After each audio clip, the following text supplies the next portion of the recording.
Company और product ये common हो सकते हैं, कॉमन भी है। और यहाँ पे मुझे इस लिस्ट में इस आईडी के बेस पे प्रोडक्ट को फाइंड करनी है। अब प्रोडक्ट कैसे फाइंड करते हैं, देखिए यहाँ पे हम सबसे पहले इक्वल टू वी लुकअप, उसके बाद हमने यहाँ पे चूज कर लिया लुकअप वैल्यू। लुकअप वैल्यू हमारा क्या होगा, लुकअप वैल्यू होगा ये आईडी, क्योंकि हम इस आईडी के बेस पर फाइंड करना चाहते हैं कि प्रोडक्ट क्या है। उसके बाद आपको कॉमा देकर टेबल एरे, टेबल एरे का मतलब होता है कि आपका पूरा डेटाबेस जहाँ से आपका रिकॉर्ड फाइंड होना है, तो उसके लिए आपको इस टेबल को सिलेक्ट कर लेना है, क्योंकि इस टेबल से ही आपका रिकॉर्ड फाइंड होगा। तो इस टेबल को आपने सिलेक्ट कर लिया। उसके बाद आपको कॉमा देना है और कॉलम इंडेक्स नंबर, जैसे कि हमारे पास इस टेबल में क्या फाइंड करना है, प्रोडक्ट फाइंड करना है। तो आप इस डेटाबेस में आप काउंट करिए कि ये जो कॉलम है वो कितने नंबर पे आता है। तो फर्स्ट, सेकंड एंड थर्ड, क्योंकि सिलेक्शन जितना होगा ना उस हिसाब से आपको कॉलम को काउंट करना है। यहाँ पे हमने फर्स्ट, सेकंड, थर्ड, तो यहाँ पे चूज करने हैं 3। उसके बाद कॉमा देकर 0 लिखने हैं, ब्रैकेट को ऑफ कर देने हैं। जैसे इतना बार लिखने से एंटर करेंगे तो आपका यहाँ पे प्रोडक्ट फाइंड हो जाएगा। तो देखिए इस तरह से हम ना हर एक प्रोडक्ट को फाइंड कर सकते हैं उसके आईडी के बेस पर, क्योंकि आईडी यूनिक है, आईडी कॉमन नहीं है। और जब हम VLOOKUP और फाइंड करते हैं तो कॉमन नहीं होनी चाहिए, और कॉमन होगा तो वो प्रॉब्लम क्रिएट करेगा। उसका भी एक सोल्यूशन है, हम उसको आगे एडवांस में VLOOKUP जब पढ़ेंगे तो उसके लिए हम एग्जांपल क्रिएट करेंगे तो आपको बताएंगे जरूर। पर अभी फिलहाल देखिए कि हम इस आईडी के बेस पे प्रोडक्ट कैसे फाइंड कर रहे हैं। अब अगर आप ये जानते हैं कि आप इस फॉर्मूला को नीचे ड्रैग करते हैं, यानी कि कॉपी करते हैं, तो सभी का फाइंड हो जाएगा? जी नहीं, बिल्कुल नहीं फाइंड होगा, क्योंकि ये प्रॉब्लम क्रिएट करेगा। क्योंकि हम देखेंगे कि जब आप यहाँ पे इस रिकॉर्ड को आप फाइंड कर रहे हैं तो आप देख सकते हैं फॉर्मूला तो बिल्कुल परफेक्ट लगा हुआ है, VLOOKUP bracket on, lookup range, पर टेबल एरे गलत है। तो ऐसे केस में हम ना इस फॉर्मूला को ऐसे अप्लाई नहीं करते, बल्कि हम इसको अप्लाई करने के तरीके बदल देते हैं। इज इक्वल टू हमने लिखा VLOOKUP लिखने के बाद आपको यहाँ पे लुकअप वैल्यू टाइप करनी है ये, उसके बाद कॉमा और टेबल एरे को सिलेक्ट करके कॉमा देना है। अब देखिए कॉमा देने से पहले ये समझिए कि आपके पास जो टेबल है, इस टेबल को जब आप नीचे ड्रैग करेंगे ना तो ये टेबल का सिलेक्शन बदलता चला जाता है। यानी कि अभी सिलेक्शन कहाँ से कहाँ तक है, E3 से लेके G9 तक। अब मुझे इस E3 से G9 तक का जो सिलेक्शन है ये बदलने नहीं देना है, अब मुझे इसको फिक्स रखना है। तो फिक्स रखने के लिए हम क्या करेंगे, F4 को क्लिक करते हैं। तो F4 क्लिक करने से क्या होगा, डॉलर का सिंबल आ जाएगा। अब डॉलर का सिंबल होने से ये जो रिकॉर्ड है ना नीचे ड्रैग करने पर बदलेगा नहीं। तो इतना करने के बाद आपको कॉमा देना है, कॉलम इंडेक्स नंबर आपको टाइप करनी है 3, उसके बाद कॉमा और 0, ब्रैकेट ऑफ और एंटर। अब इसको आप बेशक नीचे ड्रैग करने पर आप देख सकते हैं कि जितने भी आईडीज हैं उनके प्रोडक्ट फाइंड हो गए हैं। दोस्तों अभी तक हमारे इस वीडियो को लाइक नहीं किया तो लाइक कर दीजिए, साथ ही हमारे चैनल को सब्सक्राइब करके बेल आइकन को क्लिक कर दीजिए। अब इसके बाद हम देखते हैं HLOOKUP जो होता है VLOOKUP फॉर्मूला की तरह ही होता है। HLOOKUP फॉर्मूला भी आमतौर पर बड़े डेटा सीट में एक पर्टिकुलर वैल्यू को देखने के लिए यूज किया जाता है। तो यहाँ पे हम सबसे पहले हम देखेंगे, ये एक हमारे पास टेबल है। अब इस टेबल में हमारे पास आईडी आप देख सकते हैं हॉरिजॉन्टल लिखा हुआ है, कंपनी हमारा जो हॉरिजॉन्टल है, प्रोडक्ट भी हॉरिजॉन्टल है। तो मतलब कई लोग ये जानने की कोशिश करते हैं कि HLOOKUP और VLOOKUP में क्या फर्क है। मैं आपको बता दूं, VLOOKUP जो होता है वर्टिकल रिकॉर्ड के अकॉर्डिंग, यानी कि जो आप देख सकते हैं इस टेबल में, तो वर्टिकल अकॉर्डिंग है हमारा रिकॉर्ड, है कि नहीं। जब हम रिकॉर्ड फाइंड करते हैं तो वर्टिकली फाइंड करते हैं, और जब हम हॉरिजॉन्टल की बात करते हैं तो उसके लिए HLOOKUP का हेल्प लेना पड़ता है। यानी कि आप जब भी रिकॉर्ड हॉरिजॉन्टल वाला रिकॉर्ड आप फाइंड करते हैं तो वहाँ पे HLOOKUP का हेल्प लेना पड़ेगा। H for horizontal, V for vertical. I hope कि आपको समझ में आ गया होगा। अब मुझे इस रिकॉर्ड को फाइंड करना है, इस आईडी के बेस पे प्रोडक्ट फाइंड करना है। तो उसके लिए हम सबसे पहले HLOOKUP लिखेंगे। क्या लिखेंगे, HLOOKUP लिखने के बाद हम लुकअप वैल्यू टाइप करते हैं, यानी कि लुकअप वैल्यू सिलेक्ट कर लेते हैं। उसके बाद आपको यहाँ पे टेबल एरे, यानी कि जो आपका मेन टेबल है जहाँ डेटाबेस आपका रखा हुआ है, अब उसको सिलेक्शन ले लेंगे। जैसे कि मैंने आपको VLOOKUP बताते समय बताया, सिलेक्शन जब आप डेटाबेस का लें तो आप F4 बटन को क्लिक करके फ्रीज करते हैं। यानी कि जब आप नीचे ड्रैग करेंगे ना तो ये टेबल का जो रेंज है ना, यानी कि अभी आप देख सकते हैं कि E4 से लेके K6 तक है, तो वो रेंज नहीं बदलेगा। इसीलिए आपको यहाँ पे इस टेबल का सिलेक्शन लेना है। कॉमा देने के बाद आपको यहाँ पे रो इंडेक्स नंबर लेना है। रो इंडेक्स नंबर क्या होगा, तो आपको फाइंड क्या करना है, प्रोडक्ट फाइंड करनी है। तो आप इस टेबल के अंदर प्रोडक्ट कितने नंबर के रो में आता है, फर्स्ट, सेकंड, थर्ड, सिंपल है, थर्ड नंबर के रो में आता है। इसके बाद आपको कॉमा देकर 0 लिखनी है, ब्रैकेट ऑफ करना है, और इसके बाद आपको एंटर करना है। आप देख सकते हैं कि 101 का जो प्रोडक्ट है वो आपका ऑटोमेटिकली आ चुका है। एंड इसको नीचे हम ड्रैग कर देते हैं, तो आप देख सकते हैं कि सभी प्रोडक्ट आ गए हैं। एंड देन आगे हम देखते हैं मैच फॉर्मूला क्या काम करता है। देखिए मैच नाम से पता चल रहा है कि मैचिंग करता है, कि जब आप किसी रिकॉर्ड को आप मैच कर रहे हैं तो वहाँ पे ये बताएगा कि वो कितने नंबर के रो में है, कितने नंबर के कॉलम में है। तो जैसे कि फॉर एग्जांपल कि मैंने यहाँ पे कलर्स नेम लिखे हुए हैं, अब ये सारे कलर्स नेम जो है ना वो रो वाइज आपको लिखा हुआ मिल रहा है। जैसे कि ये आपका सिलेक्शन यहाँ से यहाँ तक है, तो आप कहेंगे first row, second, third, fourth, fifth, sixth, ये आपका रो है। तो अब यहाँ पे कैसे पोजीशन हम फाइंड करते हैं मैच फॉर्मूला से, चलिए देखते हैं। देखिए हमारे पास यहाँ पे कलर नेम है, यहाँ पे रेड लिखा हुआ है। अब मुझे यहाँ पे पोजीशन चाहिए कि इस लिस्ट में रेड किस पोजीशन पे आता है। तो उसके लिए हम लोग यहाँ पे क्या चूज करते हैं, इज इक्वल टू मैच, और मैच लिखने के बाद ब्रैकेट को ऑन करते हैं। लुकअप वैल्यू हमें चूज करना होता है यहाँ से ये, उसके बाद कॉमा, और इस रिकॉर्ड को पूरा सिलेक्ट कर लीजिए और कॉमा देकर 0 टाइप करिए। 0 क्यों टाइप करते हैं, क्योंकि ये हमारा एग्जैक्ट मैच होता है। हमने यहाँ पे VLOOKUP में भी लिखा है, मैं आपको आगे जब VLOOKUP और HLOOKUP अलग से बताने वाला हूँ। अभी तो फिलहाल एक इंट्रोडक्शन है कि references, lookup and references formula में जो भी फंक्शंस आते हैं उनका इंट्रोडक्शंस मैं आज की इस क्लास में बता रहा हूँ। बट मैं हर एक फंक्शंस को अलग अलग करके बहुत सारे एग्जांपल क्रिएट करने वाले हैं, तो वहाँ पे हम जरूर सीखेंगे।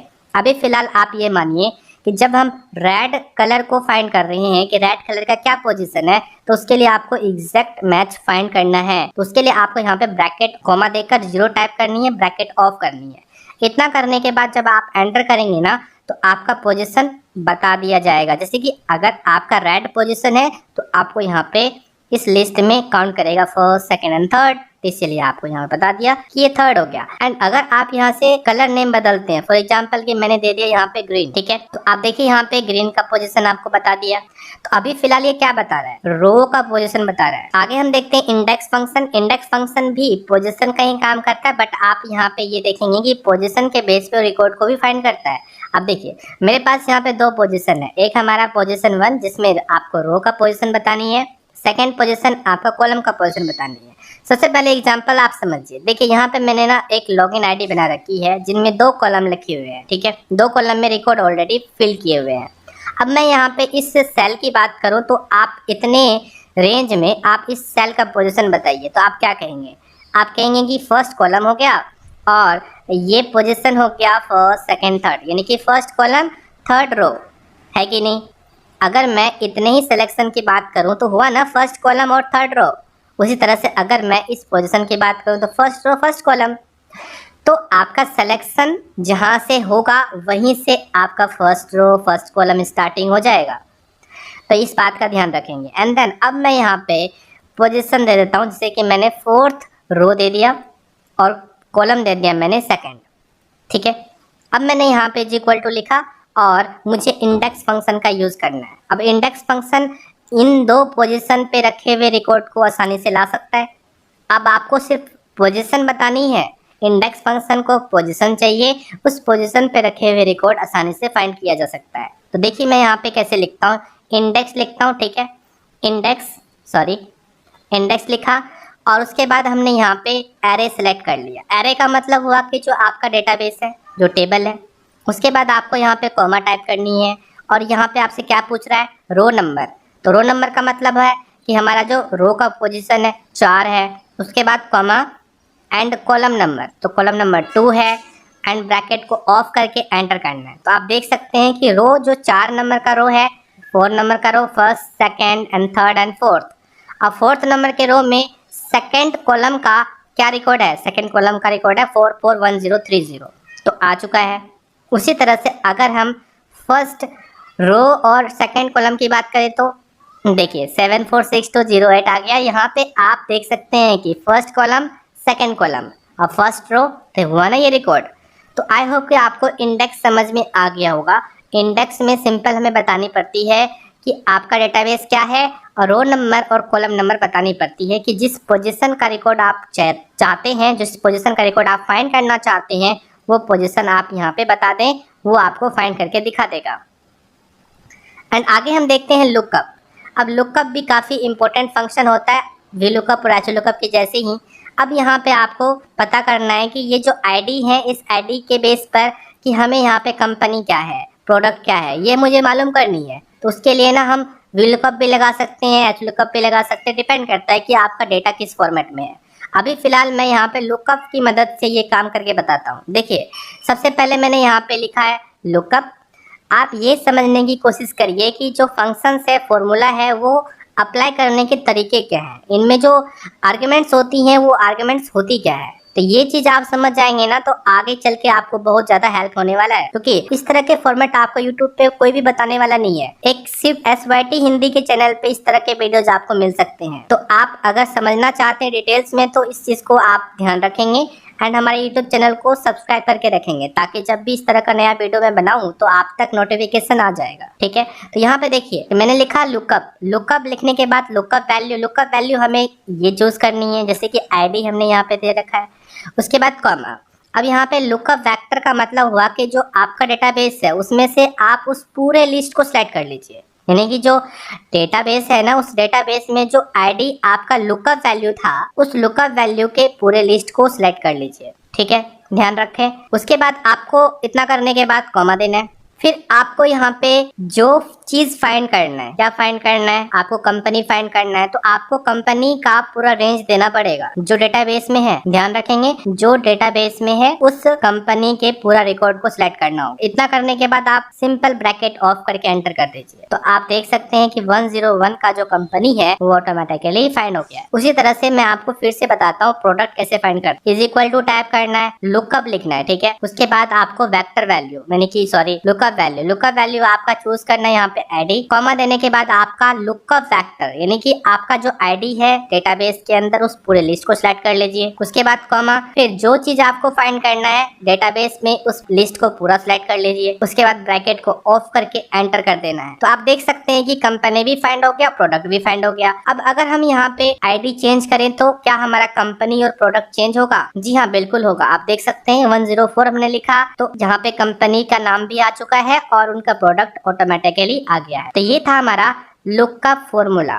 एंड देन आगे हम देखते हैं रो कॉलम का यूज कैसे करते हैं। तो देखिए यहाँ पे रो भी एक फंक्शन काफी इंपॉर्टेंट होता है। इसकी मदद से हम लोग कई सारे लिस्ट बनाते हैं। जब आप कोई भी यूनिक डेटा तैयार करते हैं तो वहाँ पे रो एंड कॉलम का काफी इंपॉर्टेंट होता है। तो मैं आपको बताता हूँ इसका यूज कैसे करते हैं। यहाँ पे देखिए सबसे पहले मैंने लिखा is equal to row, bracket को ऑन किया। अब यहाँ पे आपको रेफरेंस बोला जाता है।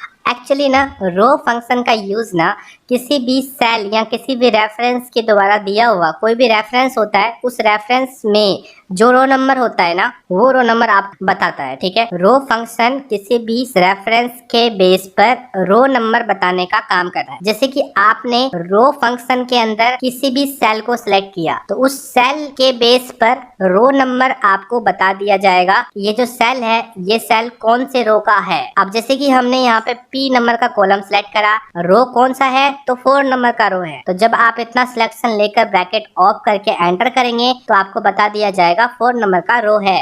उसी तरह से कॉलम फंक्शन क्या होता है तो देखिए यहाँ पे मैंने लिखा यहाँ पे कॉलम। ठीक है, उसके बाद आपको इसमें भी रेफरेंस देना है। जैसे कि मैंने इनका रेफरेंस दे दिया तो अब O7 है तो 7 तो रो नंबर हो गया। O का जो नाम है ना वो हमारा कॉलम का नाम है। तो आप O कितने नंबर के कॉलम में आता है तो O जो होता है ना 15 नंबर के कॉलम में आता है। तो जैसे आप एंटर करेंगे ना तो 15 लिखा हुआ आ जाएगा। आगे हम देखते हैं रोज।